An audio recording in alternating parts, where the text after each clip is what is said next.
Sir మొన్నటి వరకు కొత్త పార్టీ ఏర్పాటు పైన సైలెంట్గా ఉన్నటువంటి కవిత బ్లాస్ట్ చేశారు. రాబోయేటువంటి రోజుల్లో ఖచ్చితంగా కొత్త పార్టీ పెడతారంటున్నారు. సరే, కొత్త పార్టీ పెట్టినటువంటి రైట్ ఆమెకు ఉంటుంది. కానీ ఇప్పుడున్నటువంటి ఈ ట్రాఫిక్లో కవిత పెట్టబోయేటువంటి కొత్త పార్టీకి స్పేస్ ఉంటుందా? తెలంగాణ ప్రజలు ఆదరించే ఛాన్స్ ఉంటుందా సార్? స్పేస్ ఉంటుందా లేదా అనేది మనం ఎలా ఊహాగానాలు చేస్తాం, అనేక అంశాలపైన ఆధారపడి ఉంటుంది. Aam Aadmi party పెట్టకముందు Aam Aadmi party space ఉంటుందా అని మనం ఊహించామా? మీరైనా నేనైనా ఆమ్ ఆద్మీ పార్టీ అని ఒక పార్టీకి స్పేస్ ఉంటుందని అనుకున్నామా? జగన్మోహన్ రెడ్డి కాంగ్రెస్ పార్టీ రాష్ట్రంలో కేంద్రంలో అధికారంలో ఉండగా బయటకు వచ్చి తనకంటూ స్పేస్ ఉంటుందని ఊహించామా? 2001 అనుకుంటా కదా, ఆ ప్రాంతంలో కేసీఆర్ తెలంగాణ జెండా ఎత్తినప్పుడు ఇంకా తెలంగాణ రాజకీయాల స్పేస్ ఉంది అని మనం ఆలోచించామా? అందువల్ల స్పేస్ ఉంటుందా ఉండదా అనేది ఎవరము చెప్పలేము.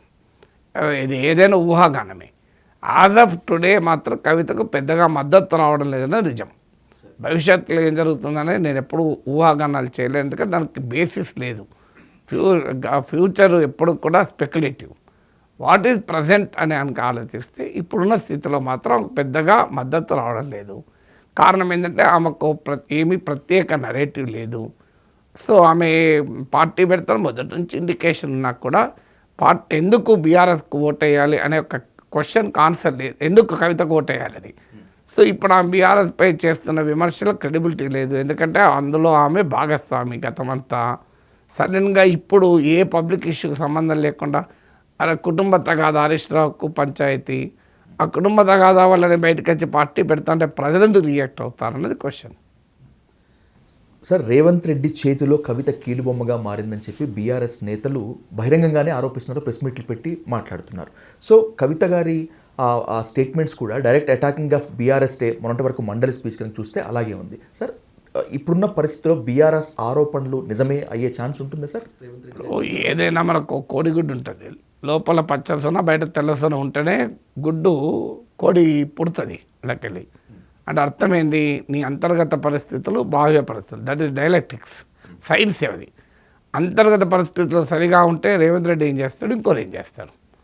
సో బీఆర్ఎస్ ఆలోచించాలి. ప్రత్యర్థులు ఎప్పుడు కూడా నిజంగానే రేవంత్ ఉన్నాడా లేడా నాకు తెలియదు, నేనే స్పెక్యులేట్ చేయను. కానీ కూడా ఉంటే ఆశ్చర్యం ఏం లేదంట పాలిటిక్స్లో. ఎందుకంటే ప్రతి పార్టీ తన ప్రత్యర్థి పార్టీలో ఉండే బలహీనతల్ని ఉపయోగించుకుంటూ ఉంటుంది, ఉపయోగించి తన లాభం పొందాలని చూస్తూ ఉంటుంది. అది కామన్ కదా, ఏ పార్టీ అయినా అదే చేస్తుంది కదా, బీఆర్ఎస్ అయినా అదే చేస్తుంది. తన ప్రత్యర్థి పార్టీలో ఉండే ఇబ్బందుల్ని, సమస్యల్ని దాన్ని ఎలా తనకు అనుకూలంగా మార్చుకోవాలని ఎత్తుగడలు వేస్తూనే ఉంటారు కదా. సో అందువల్ల నీ అంతర్గత పరిస్థితులు బాగుంటే ఇవన్నీ ఏవి పనిచేయవు. అందువల్ల బయట ఆరోపించింది ఏం చేస్తాం. సో భార్యాభర్తలు కొట్టుకుంటే పక్కింటి వచ్చి పుల్ల పెడతారు. మొదలు భార్యాభర్తలు కొట్టుకోవద్దు, పక్కింటి వాళ్ళు వచ్చి ఎవరు పుల్ల పెడతారండి.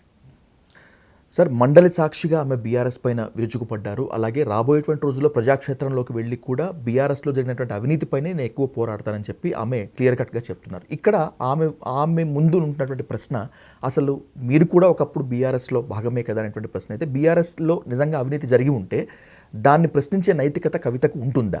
అంటే రాజకీయాల్లో నైతికత మీద ఆధారపడవు కదా.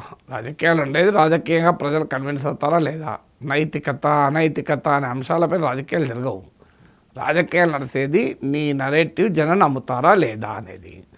సో జనాన్ని నమ్మించగలిగితే లాభం ఉంటుంది, నమ్మించలేకపోతే లాభం ఉంటుంది, ఒకటే సమస్య. కానీ అది ప్రజల సమస్య కానప్పుడు ప్రజలు అట్రాక్ట్ కారు. ప్రజల సమస్య బీఆర్ఎస్ అధికారంలో లేదు, 11 ఏళ్ల పాటు బీఆర్ఎస్ పుట్టినప్పటి నుంచి ఇప్పటివరకు ఉన్నారు. అధికారంలో ఉన్న సమయంలో అనేక అంశాలపైన రియాక్ట్ కాలే.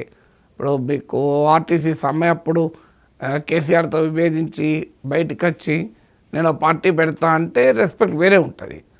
లేదా ఉద్యోగాలు రావడం లేదు, నిరుద్యోగులు బీఆర్ఎస్ పాలన పైన అసంతృప్తితో రోడ్డెక్కిన రోజు కవిత బయటకు వచ్చి నేను నిరుద్యోగులకు అండగా ఉంటాను, నీళ్లు నిధులు నియామకాలు ట్యాగ్లైన్తో తెలంగాణ ఉద్యోగంలో పాల్గొన్నామే, ఉద్యోగాలు ఎందుకు రావడం లేని అడుగుంటే ఖచ్చితంగా ప్రజలు బ్రహ్మరథం పెట్టేవాళ్ళు.